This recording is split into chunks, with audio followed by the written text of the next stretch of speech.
Halo, perkenalkan nama saya Raina. Usia saya 28 tahun. Di sini saya ingin mencerita tentang kehidupan saya, pengalaman kehidupan saya seperti ini. Saya menjadi seorang ani-ani dari bos saya.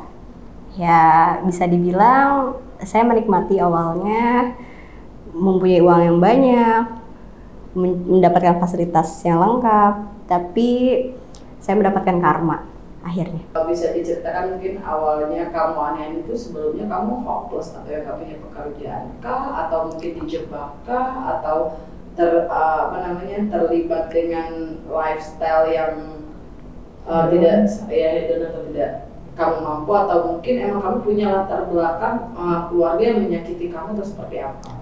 Jadi awalnya itu ini tempat kerja, di lingkungan kerja ini bos aku yang suka sama aku, dia menyukai aku, memberikan fasilitas semuanya, tetapi akhirnya ujung-ujungnya ya aku dilepehkan gitu aja. Apa? Dilepehkan gitu aja. Oh ya, boleh ceritain gimana sih waktu itu awalnya? Jadi aku kenal sama dia itu di suatu perusahaan asing. Aku jadi sekretarisnya. Awalnya aku nggak tahu kalau misalkan dia emang suka sama aku, tapi dia memberikan effort yang begitu luar biasa sama aku, seperti memberikan uang, mendapatkan gaji yang lebih, memberikan semua yang aku inginkan dikasih sama dia. Oke, terus perjalanan akhirnya tahu dia suka sama kamu tuh gimana waktu itu? Boleh diceritain berarti? Karena waktu itu pas aku habis dari klub malam, ya itu dia ngajakin aku ke hotel, ya aku udah tahu kalau dia suka sama aku. Ada omongan mungkin, atau kamu yang kepedean mungkin, atau ada sebelumnya dia ngasih tahu kamu mungkin? Enggak ada yang ngasih tahu, karena mungkin dari gayanya dia, perhatiannya dia, effortnya dia itu seperti apa ke aku. Jadi aku udah tahu kalau dia suka sama aku. Di saat itu kejadiannya itu di suatu klub, aku lagi mabuk besar, aku diajak ke hotel sama dia. Dia mencintai aku, dia sayang sama aku. Dia bilang pokoknya gombalan seorang laki-laki seperti apalah, seperti itu. Nah di hotel itu apa yang selanjutnya terjadi? Ya aku sama dia. Gimana ceritanya bisa sampai gitu kan? Jadi gini, awalnya pas aku tahu itu kan aku lagi buka-bukaan besar, mendapatkan uang yang cukup lumayan ya dari perusahaan. Akhirnya aku buka table, akhirnya dia suka sama aku. Akhirnya aku mabuk, akhirnya aku diajak ke hotel sama dia. Hotel itu gak jauh dari klub itu. Waktu itu ngomongnya gimana? Dia bilang? Kagak ada omongannya kagak ada sama sekali. Dia cuman tiba-tiba, ayo ikut aku, kata dia gitu. Aku cinta sama kamu, akhirnya aku datang ke hotel berdua sama dia, udah terjadilah. Kamu sendiri suka sama dia? Awalnya kagak, terus dia ngasih aku duit, ngasih aku ini, ngasih itu, ya demen lah. Berapa lama kamu suka sama dia? Ya cukup lama, ada 3 bulanan dah. 3 bulanan kamu baru suka gitu? Iya. Berapa sih nominalnya dia kasih ke kamu? 15 apa? 15 juta. Terus per bulan? Ya. Itu kamu dikasih apa lagi mungkin selain uang jajan ya? Udah gak ada lagi, cuma uang doang. Uang doang. Tapi dia waktu itu pengen ngasih aku kendaraan, tapi aku nggak terima, aku nggak mau terlalu mencolok. Kan kantor ya? Iya, aku nggak mau terlalu mencolok sih, gitu aja.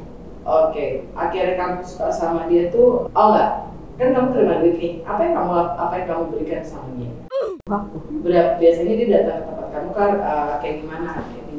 Pertukarannya itu seperti apa? Dia datang ke kamu setiap seminggu sekali kah, atau seminggu 2 kali kah? Gitu? Sebulan bisa 3 kali sih. Jadi kalau dia lagi pengen sama aku,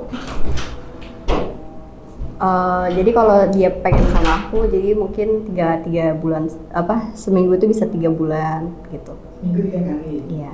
Kayak kamu ya? Oh, begitu juga ya? Iya. Oke, bos kamu itu bule atau orang Indonesia sih? Indonesia. Apa yang bikin kamu akhirnya tertarik sama dia selain uangnya itu? Karena dia baik, romantis, penyayang, sabar, terus satu lagi uangnya banyak. Kalau secara fisik dia tipe kamu kah atau enggak sebenarnya? Kagak. Fisik dia seperti apa tuh? Kamu kasih gambaran coba. Gendut, hitam, pendek, udah itu doang. Oke. Berarti emang kamu sama dia tuh emang ngincer uangnya doang. Bener. Tadi kamu bilang pada akhirnya dilepehin. Iya, Itu karena maksudnya aku apa? punya anak dari dia. Terus Ya udah, tapi dia tanggung jawab sih. Dia ngasih aku uang. tapi nggak dinikahin. Enggak. Itu sampai punya anak kejadiannya seperti apa? Maksudnya gimana awal? Kan yang pas pertama di klub itu kamu Karena aku sering berhubungan sama dia. oke. Iya. Kenapa akhirnya sampai kebablasan? Mungkin ada ceritanya. Karena aku gak KB waktu itu. Pada saat itu aku gak KB, aku lupa. Jadi aku akhirnya kebablasan. Berarti pas sama dia itu awal-awal kamu langsung KB. Enggak KB. Oh, berarti emang kecelakaan aja gitu ya? Iya. Oke. Sudah. Hah? Udah. Udah loh, baru 7 menit. Apa lagi? Makanya jawabnya yang panjang-panjang loh biar lebih cepat. Iya. Kayak cerita di bawah tadi. Dia udah berkeluarga kah? Sudah punya keluarga, dia sudah punya anak, punya istri, sudah. Terus kamu ngerasa kamu bersalah gak? Ada di bagian keluarga orang itu? Iya, bersalah. Sangat bersalah. Apa yang kamu sesali dari kejadian itu? Dosa-dosa aku. Dosa aku begitu besar. Ya mungkin itu teguran dari Allah. Aku punya anak, tapi aku gak dinikahin. Itu aja sih. Anak kamu sekarang? 2 tahun. Tapi dia tahu siapa bapaknya? Tahu. Ayahnya dia tahu, dedinya tahu. Gimana cara kamu kasih tahu ke anak kamu itu? Di bulan Februari kemarin aku ketemuin dia sama bapaknya. Dia kasih support, this is your daddy, aku bilang. Kata dia, oke, dia bilang. Tapi dia belum, mungkin kalau anak sekecil itu kalau dikasih tahu semuanya mungkin sakit ya. Aku juga nggak mau nanti mentalnya dia down, dan aku juga nggak mau kalau misalkan anak aku ini nggak mau kehidupannya tuh nanti bakal dibully masyarakat. Jadi aku harus memberikan uang cukup, semuanya cukup, kayak pendidikan semuanya cukup. Waktu kamu sampai akhirnya melahirkan tuh kamu sendirian, nggak ada ibu aku, tapi ada temen aku, ada ibu aku di situ. dengar omongan miring dari tangga kan itu? Kagak, karena aku kan tinggalnya di apartemen. Aku nggak tinggal di lingkungan masyarakat. Aku nggak mau, karena aku tahu lingkungan masyarakat itu jahat mulut, pada zolim semuanya. Aku nggak mau. Sejak anak kamu lahir tuh si Dedi itu ngasih rutin? Masih sampai detik ini. Berapa?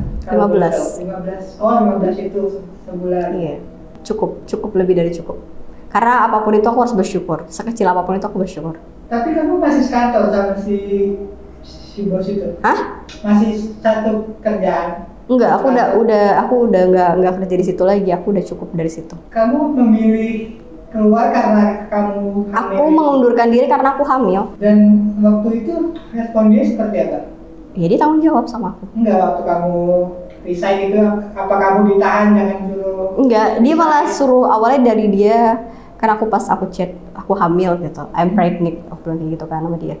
Oh, kata dia gitu, I'm so sorry to hear that, kata dia. Terus kata dia, ya udah kamu mundurin diri aja, dia bilang. Ya udah, akhirnya aku mengundurkan diri, aku jauh dari semuanya, aku ganti nomor semuanya.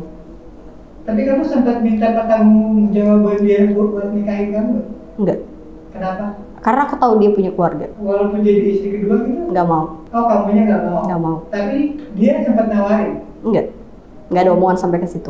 Tapi dia mau tanggung jawab sama aku. Oh, berarti dia sebatas tanggung jawab ngasih? Nggak apa-apa, gitu. yang penting dia tanggung jawab sama anak aku. Kan kamu udah punya anak dengan status kamu belum menikah. Iya. Kedepannya kamu ada gambaran nggak apa bakal berkeluarga atau rawat dia sendiri? Aku nggak akan menikah lagi. Nggak akan menikah? Just enough for me.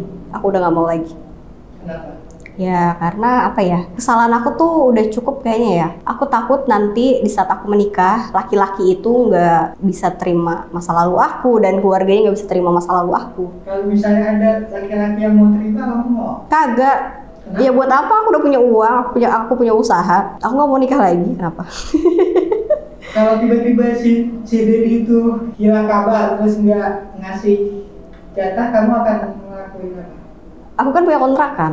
Oh, Aku punya usaha, aku punya restoran, aku punya kontrakan, aku punya usaha butik. Udah cukup buat aku. berarti kalau secara material kamu udah Cukup. ya? Aku nggak perlu laki-laki. Hai, untuk kalian jangan pernah ditiru masa lalu aku yang kelam, karena semua ini contoh untuk kalian. Jangan pernah percaya dengan bualan laki-laki meskipun dia memberikan gift yang sangat besar untuk kalian. Dan jadi perempuan itu harus kita bisa jaga diri. Karena perempuan itu pada dasarnya bawa anak.